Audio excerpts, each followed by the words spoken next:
with more. Stephen. Clarice, while answers are vague, ERCOT just notified Dallas County that more people will be shed from the system, meaning more people tonight on this cold night will be without power. This as multiple people, hundreds of thousands, are hoping and waiting to see when their power will be restored. Dustin Tatro and his family spent Monday taking turns sitting in the car to get warm. The power outage is making things difficult. With days of dangerous record-breaking temperatures and wind chills, hundreds of thousands of North Texans are dealing with long rotating outages at the worst time. Because I can't cook anything, and like I said, most of the things are closed, or I don't want to risk going out because people are not able to drive in the roads that are not treated properly. ERCOT, the Texas power grid operator, says the historic weather event we are in the midst of has put a strain on the power grid. ERCOT and electricity providers like Oncor told customers on Sunday morning rolling blackouts would happen for 10 to 45 minutes. Then by late Sunday night, the message escalated to an uncertain, extended period of time, and that it would be necessary through at least Tuesday. Many families we talked to in the DFW area say their power has been out the entire day.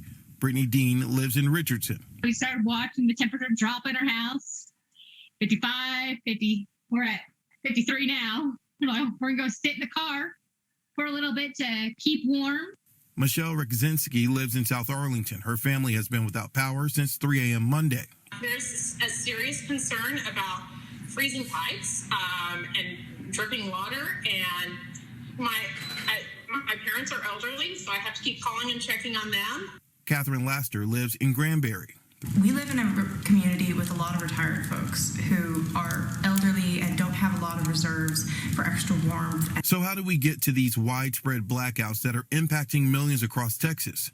Oncor is only giving vague answers, saying it's a combination of the extreme cold and high demand for power.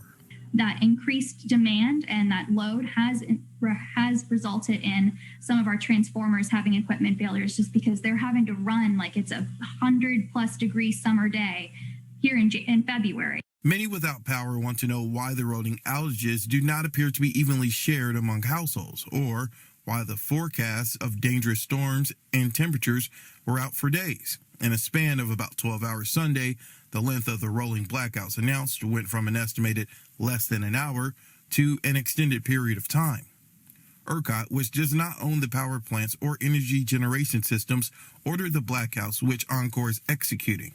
ERCOT says the escalation of the outages happens because of that weather.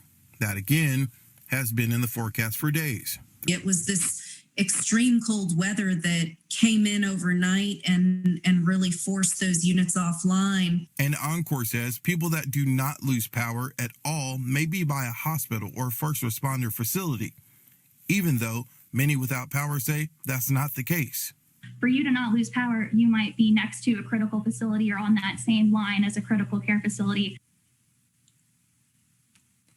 And as that story was airing, multiple people you saw in this story were just texting me, updating me, saying that their power still has not been restored.